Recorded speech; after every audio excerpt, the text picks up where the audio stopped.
డబ్బు, అనారోగ్యం, ఉద్యోగం, వ్యాపారం, అప్పులతో బాధపడుతున్నారా? మీకోసమే లాంచ్ యువర్ ఫ్యూచర్ ప్రోగ్రామ్. నమస్తే, వెల్కమ్ టు సుమన్ టీవీ. నేను విష్ణు. ప్రస్తుతం పాటు QPFP qualified personal finance professional Chakravardhan గారు నేను వారితో మాట్లాడదాం. సార్ చక్రవర్ధన్ గారు నమస్తే. సార్ నమస్తే విష్ణు గారు. నమస్తే సార్. చక్రవర్ధన్ గారు, లాస్ట్ 2 months నుంచి మార్కెట్లో జరుగుతున్న అల్లకల్లోలం గురించి, లేదంటే వాలటాలిటీ గురించి, ఫ్లక్చువేషన్స్ గురించి, బ్లడ్ బాత్ గురించి చాలా దగ్గరగా మానిటర్ చేస్తున్నాం. సో ఆల్రెడీ ఇన్వెస్ట్మెంట్స్లో ఉన్న వాళ్ళు ఏం ఆలోచిస్తున్నారంటే, మార్కెట్ వాలటాలిటీలో ఉంది కదా, మరి మన మ్యూచువల్ ఫండ్ ఇన్వెస్ట్మెంట్ అమౌంట్ని రెడెంప్షన్ కొట్టేద్దామా అంటూ వాళ్ళు ఆ విధంగా ఆలోచిస్తున్నారు. కొత్తగా మ్యూచువల్ ఫండ్ ఇన్వెస్ట్మెంట్ స్టార్ట్ చేద్దాం అనుకున్న వాళ్ళు ఎలా ఉన్నారంటే, అరే మార్కెట్ కొంత అప్స్ అండ్ డౌన్స్లో ఉంది కదా, మనం ఇన్వెస్ట్మెంట్స్ చేయడానికి ఇది రైట్ టైమా కాదా అంటూ వాళ్ళు ఒక రకమైన పర్సెప్షన్లో ఉన్నారు. కాబట్టి మార్కెట్ ఎలా ఉన్నా సరే మ్యూచువల్ ఫండ్ ఇన్వెస్ట్మెంట్స్కి సంబంధించి మన థాట్ ప్రాసెస్ అనేది, మన డెసిషన్ మేకింగ్ అనేది ఎలా ఉండాలి అంటే మార్కెట్ అప్ ఉన్నా సరే, మార్కెట్ డౌన్ ఉన్నా సరే, మ్యూచువల్ ఫండ్ ఇండస్ట్రీ విషయానికి వచ్చేటప్పటికి మన ఆలోచన ధోరణి ఎలా ఉండాలి అంటారు? అసలు ఇది కరెక్ట్ టైం విష్ణు గారు, కరెక్ట్ క్వశ్చన్. ఇది మీరు అన్నట్లే మార్కెట్లో ఇన్వెస్ట్మెంట్స్ అంటే లాస్ట్ 2-3 years మార్కెట్ ఎక్సెప్షన్. అంటే చాలా రిటర్న్స్ చూసారు. 50%. అంటే చాలా మంది మా క్లయింట్స్ కూడా ఇప్పుడు 18% ఆర్ 12%, 13%, 15% రిటర్న్స్ కాంపౌండింగ్ అవన్నీ చెప్తే పట్టించుకోవట్లా. ఏంటండి ఏ పిచ్చి ఫండ్స్ లో పెట్టిన మ్యూచువల్ ఫండ్స్ 30%, 50% ఇస్తున్నాయి రిటర్న్స్ అంటే రియాలిటీకి దగ్గర లేవు మార్కెట్స్. వాల్యుయేషన్స్, లిక్విడిటీ కూడా అలాగే ఉంది మార్కెట్ లో. మార్కెట్స్ అలా పెరిగిపోయాయి. మార్కెట్స్ కరెక్ట్ అవటం అనేది మార్కెట్ నేచర్ అండి. అంటే కరెక్షన్స్ డెఫినెట్ గా మార్కెట్ లో ఉంటాయి. మార్కెట్ లో ఎప్పుడు స్ట్రైట్ లైన్ మన ఎఫ్డీలో రిటర్న్స్ వచ్చినట్టు రావు. అంటే మీరు ఎఫ్డీ ఫిక్స్డ్ 6% ఆర్ 7%, దాంట్లో మీ టాక్సేషన్ పోయిన తర్వాత అది ఫిక్స్డ్ అది. కానీ మార్కెట్స్ లో ఏంటంటే మీరు చూస్తే షార్ట్ టర్మ్ లో మీరు మార్కెట్ లో 10 years గ్రాఫ్ తీసుకోండి, అప్ గా అనిపిస్తుంది స్ట్రైట్ గా లైన్. దాన్నే మీరు 1 year, 6 months, 3 months తీసుకోండి, ఈసీజీ గ్రాఫ్. ఈసీజీ లాగా ఉండాలి మార్కెట్ గ్రాఫ్ కూడా ఎప్పుడైనా కూడా. ఎస్. అంటే మీరు ఒక రియల్ ఎస్టేట్, మీ ల్యాండ్ ఉంది, నోషనల్ గా మీరు ఇన్వెస్ట్ చేసి వదిలేశారు.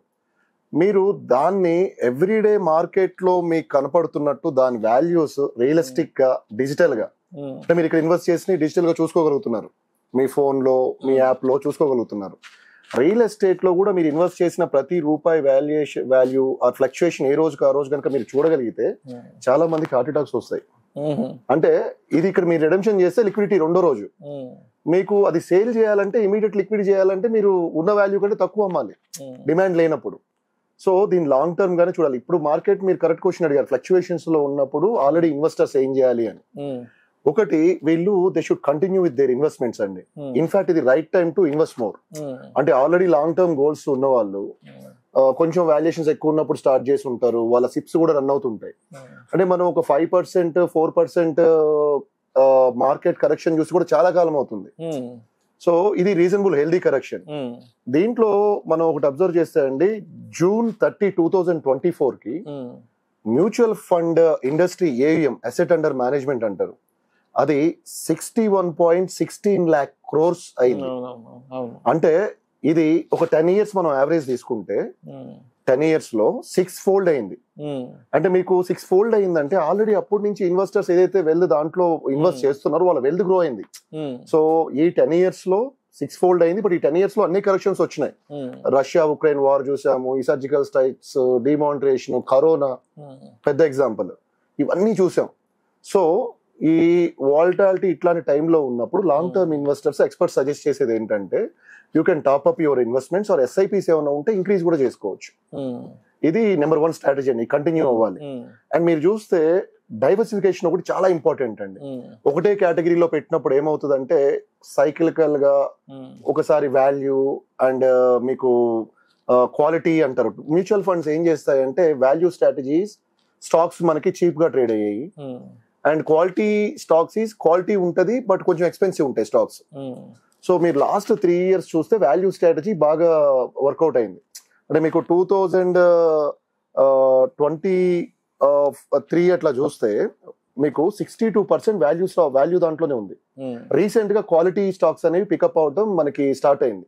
అంటే మీ పోర్ట్ఫోలియోలో వాల్యూ అండ్ క్వాలిటీ ఈ రెండు కూడా ఉండేటట్టు చూసుకోవాలి, డైవర్సిఫై చేసుకోవాలి మీ పోర్ట్ఫోలియో.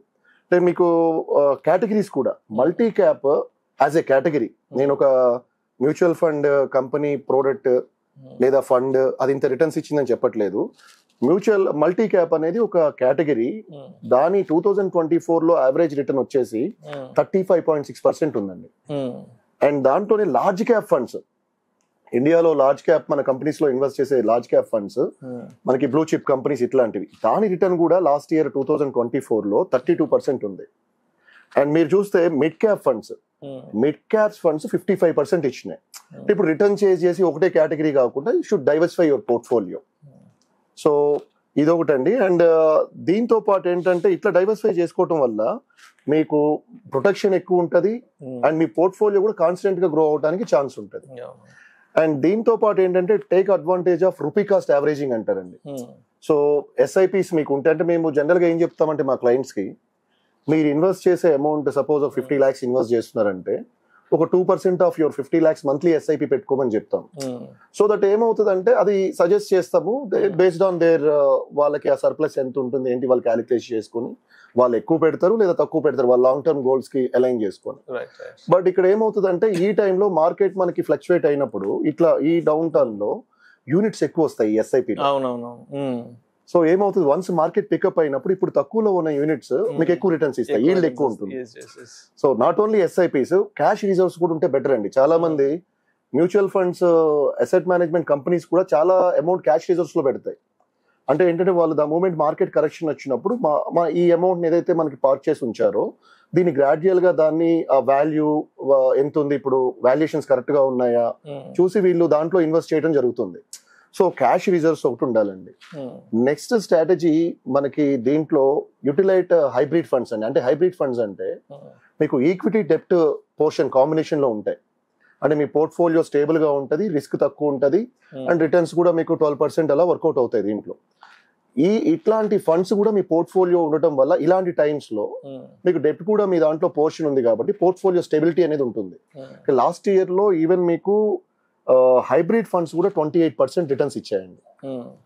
సో అండ్ ఇంకోటి పీరియాడికల్లీ మన పోర్ట్ఫోలియో అది రీబ్యాలెన్స్ అవుతుండాలంటే, అంటే మనకి ఎప్పుడన్నా మన పోర్ట్ఫోలియోలో ఉన్న ఫండ్స్, అంటే లాస్ట్ ఇయర్ చాలా మంది స్మాల్ క్యాప్ లో కొన్ని ఫండ్స్ 70% రిటర్న్స్ ఇచ్చేసాయి. అంటే 1 year లో మీరు 1 crore పెడితే 2 crores అయిపోయింది.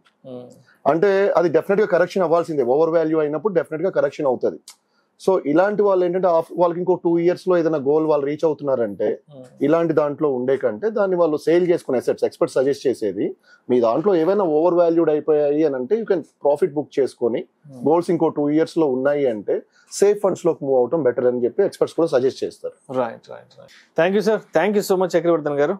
థ్యాంక్ యూ విష్ణు గారు.